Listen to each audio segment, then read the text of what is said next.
ओम शांति।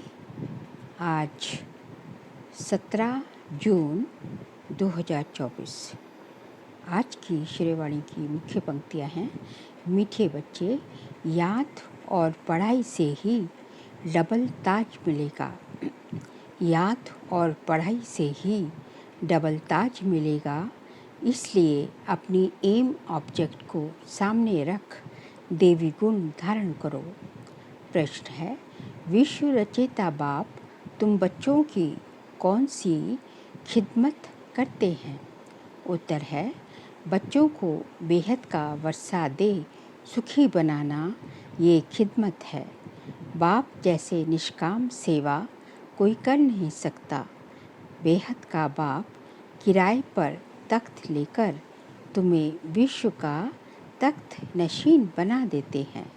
किराए पर तख्त लेकर मतलब परकाया प्रविष्टा करते हैं ना ब्रह्मा बाबा के तन में, तो उनका तख्त यूज़ करते हैं। प्रकृति का तख्त ब्रह्मा बाबा का यूज़ करते हैं। तो इसलिए बाबा बोल रहे हैं, किराए का तख्त लेकर तुम्हें विश्व का तख्त नशीन बना देते हैं। खुद ताउसी तख्त पर नहीं बैठते, लेकिन बच्चों को ताउसी तख्त पर बिठाते हैं। बाप के तो जड़ मंदिर बनाते, उसमें उन्हें क्या टेस्ट आएगा। मज़ा तो बच्चों को है जो स्वर्ग का राज्य भाग्य लेते हैं। ओम शांति। मीठे मीठे रूहानी बच्चों को बाप कहते हैं कि अपने को आत्मा समझ बाप को याद करो। ओम शांति का अर्थ तो बच्चों को समझाया है। बाप भी बोलते हैं तो बच्चे भी बोलते हैं ओम शांति, क्योंकि आत्मा का स्वधर्म है शांत।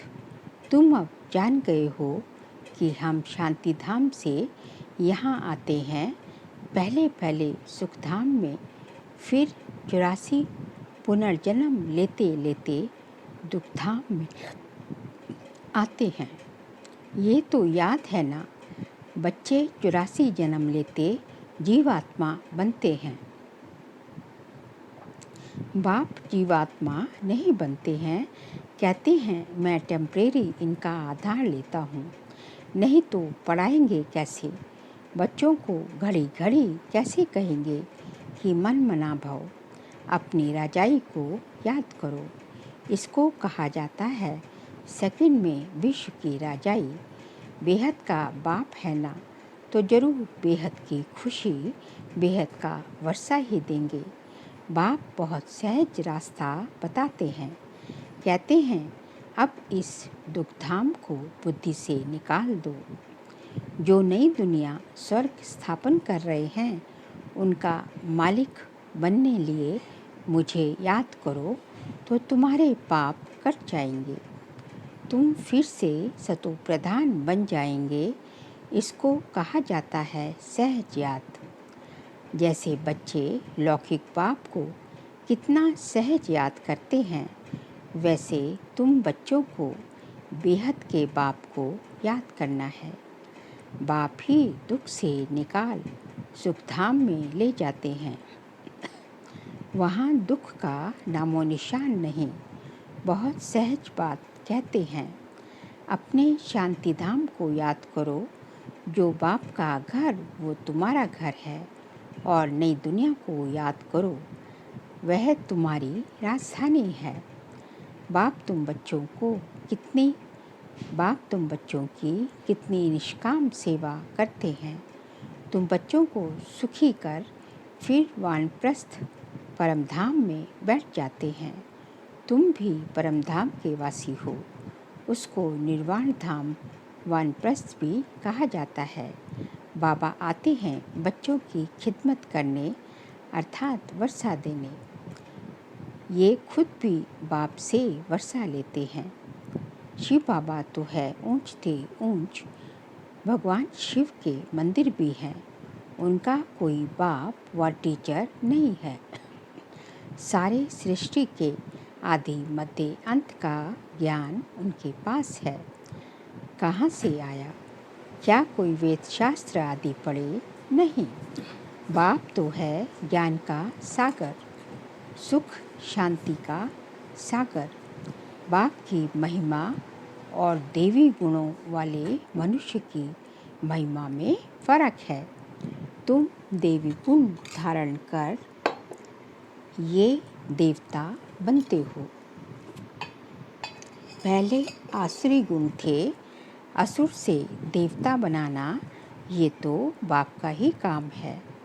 एम ऑब्जेक्ट भी तुम्हारे सामने है। जरूर ऐसे श्रेष्ठ कर्म किए होंगे। कर्म, अकर्म और विकर्म की गति अथवा हर बात समझाने में 1 सेकंड लगता है। बाबा कहते हैं मीठे मीठे बच्चों को पाठ बजाना ही है। ये पाठ तुमको अनादि अविनाशी मिला हुआ है। तुम कितना वारी सुख दुख के खेल में आए हो। कितना बार तुम विश्व के मालिक बने हो। बाप कितना ऊंच बनाते हैं। परमात्मा जो सुप्रीम सोल है वह भी इतना छोटा है। वह बाप ज्ञान का सागर है तो आत्माओं को भी आप समान बनाते हैं। तुम प्रेम के सागर, सुख के सागर बनते हो। देवताओं का आपस में कितना प्रेम है। कभी झगड़ा नहीं होता तो बाप आकर तुम्हें आप समान बनाते हैं और कोई ऐसा बना ना सके। खेल स्थूल वतन में होता है। पहले पहले आदि सनातन देवी देवता धर्म, फिर इस्लामी बौद्धी आदि नंबरवार इस मालवे में व नाटकशाला में आते हैं। 84 जन्म तुम लेते हो। गायन भी है आत्माएं परमात्मा अलग रहे बहुकाल। सुंदर मेला कर दिया जब सतगुरु मिला दलाल। बाप कहते हैं मीठे मीठे बच्चों, पहले पहले विश्व में पाठ बजाने तुम आते हो। मैं तो थोड़े समय के लिए इनमें प्रवेश करता हूँ। ये तो पुरानी जुत्ती है। पुरुष की एक स्त्री मर जाती तो कहते हैं पुरानी जुत्ती मर गई।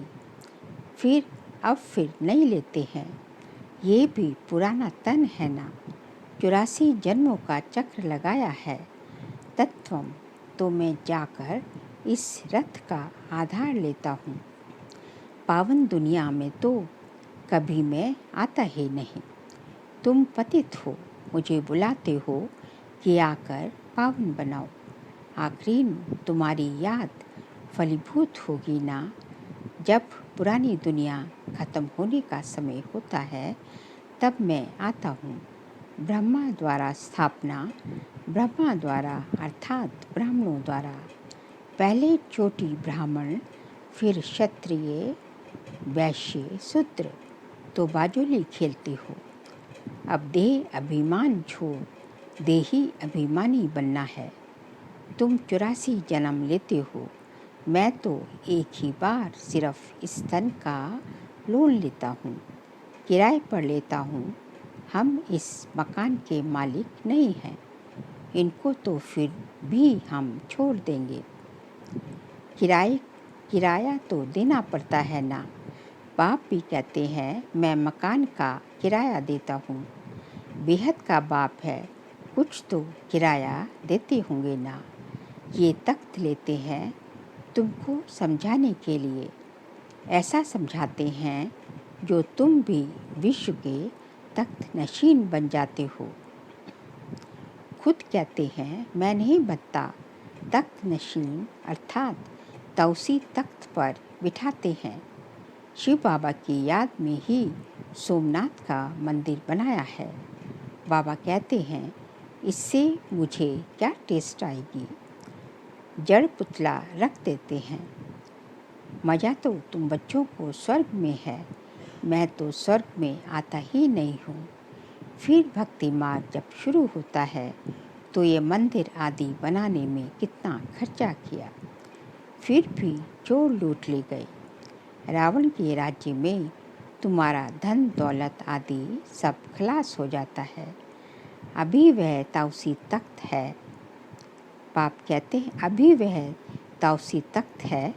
बाप कहते हैं जो हमारा मंदिर बनाया हुआ था वह मोहम्मद गजनवी आकर लूट ले गए। भारत जैसा सॉल्वेंट और कोई देश नहीं, इन जैसा तीर्थ और कोई बन नहीं सकता। परंतु आज तो हिंदू धर्म के अनेक तीर्थ हो पड़े हैं। वास्तव में बाप जो सर्व की सद्गति करते हैं, तीर्थ तो उनका होना चाहिए। ये भी ड्रामा बना हुआ है, समझने में बहुत सहज है, परंतु नंबरवार ही समझते हैं, क्योंकि राजधानी स्थापन हो रही है। स्वर्ग के मालिक ये लक्ष्मी नारायण हैं। ये है उत्तम से उत्तम पुरुष, जिनको फिर देवता कहा जाता है। देवी गुण वाले को देवता कहा जाता है। ये ऊंच देवता धर्म वाले प्रवृत्ति मार्ग के थे। उस समय तुम्हारा ही प्रवृत्ति मार्ग रहता है। बाप ने तुमको डबल ताजधारी बनाया। रावण ने फिर दोनों ही ताज उतार दिए। अब तो नो ताज, ना पवित्रता का ताज, ना धन का ताज, दोनों रावण ने उतार दिए हैं। फिर बाप आकर तुमको दोनों ताज देते हैं। इस याद और पढ़ाई से इसलिए गाते हैं, ओ गॉड फादर हमारा गाइड बनो, लिबरेट भी करो। तब तुम्हारा नाम भी पंडा रखा हुआ है। पांडव, कौरव, यादव क्या करत भय, कहते हैं बाबा हमको दुख के राज्य से छुड़ाकर साथ ले जाओ। बाप ही सचखंड की स्थापना करते हैं, जिसको स्वर्ग कहा जाता है। फिर रावण झूठ खंड बनाते हैं। वह कहते श्री कृष्ण भगवान उवाच, बाप कहते हैं शिव भगवान उवाच। भारतवासियों ने नाम बदल लिया तो सारी दुनिया ने बदल लिया। श्री कृष्ण तो देधारी है, विदेही तो एक शिव बाबा है। अभी बाप द्वारा तुम बच्चों को माइट मिलती है। सारे विश्व के तुम मालिक बनते हो। सारा आसमान धरती तुमको मिल जाती है।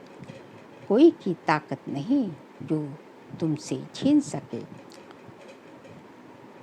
पौना कल्प उन्हों की तो जब वृद्धि होकर करोड़ों की अंदाज में हो, तब लश्कर ले आकर तुमको जीते। बाप बच्चों को कितना सुख देते हैं। उनका गायन ही है, दुख हरता सुख करता। हर समय बाप तुमको कर्म, अकर्म और विकर्म की गति बैठ समझाते हैं। रावण राज्य में कर्म विकर्म बन जाते हैं। सतयुग में कर्म अकर्म हो जाते हैं। अभी तुमको एक सतगुरु मिला है, जिसको पतियों का पति कहते हैं, क्योंकि वे पति लोग भी सब उसको ही याद करते हैं। तो बाप समझाते हैं, ये कितना वंडरफुल ड्रामा है। इतनी छोटी सी आत्मा में अविनाशी पाठ भरा हुआ है, जो कभी मिटने वाला नहीं। इनको अनादि अविनाशी ड्रामा कहा जाता है। God is one. रचना अथवा सीढ़ी और चक्र सब एक ही है।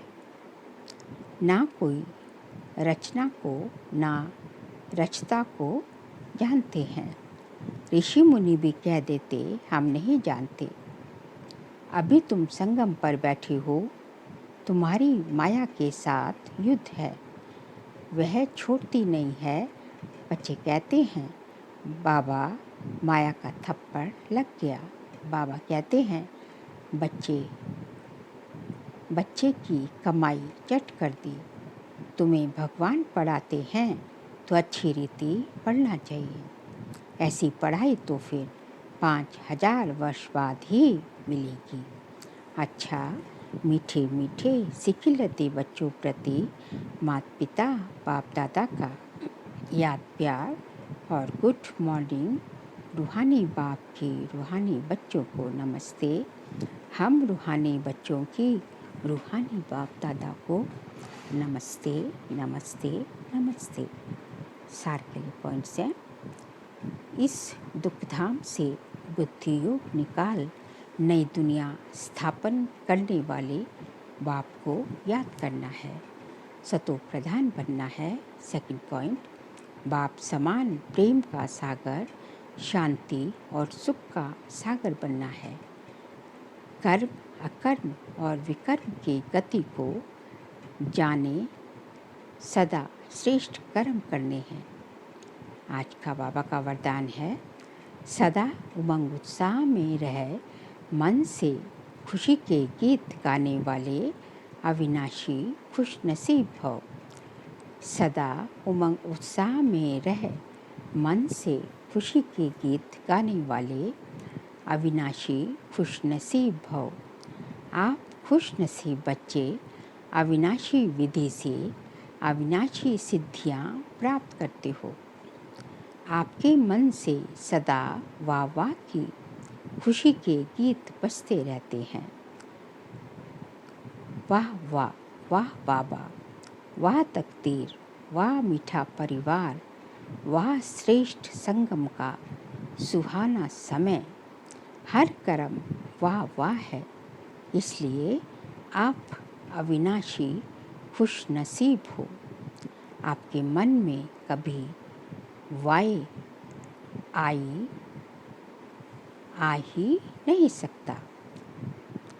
वाई के बजाय वाह वाह और आई के बजाय बाबा बाबा शब्द ही याद आता है। स्लोगन है, जो संकल्प करते हो उसे अविनाशी गवर्नमेंट की स्टैंप लगा दो तो अटल रहेंगे।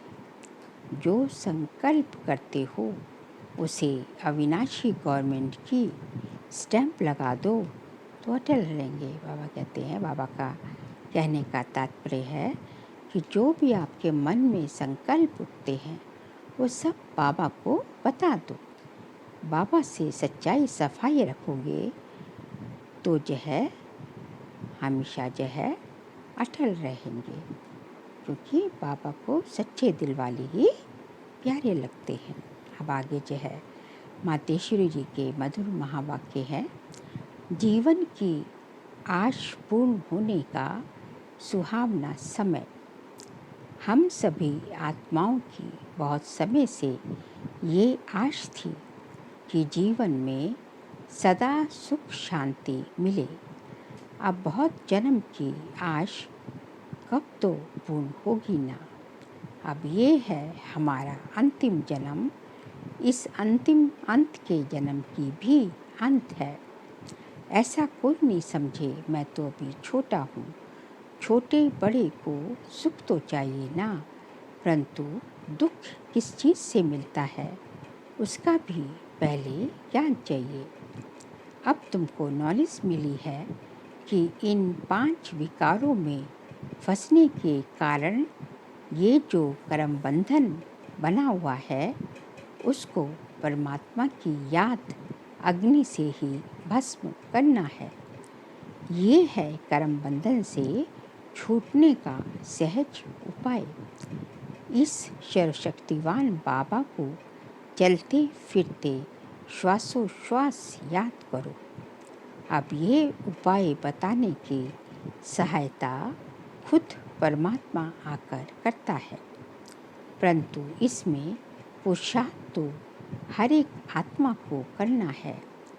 परमात्मा तो बाप टीचर गुरु रूप में आए हमें वर्षा देते हैं, तो पहले उस बाप का हो जाना है, फिर टीचर से पढ़ना है, जिस पढ़ाई से भविष्य जन्म जन्मांतर सुख की प्रारब्ध बनेगी।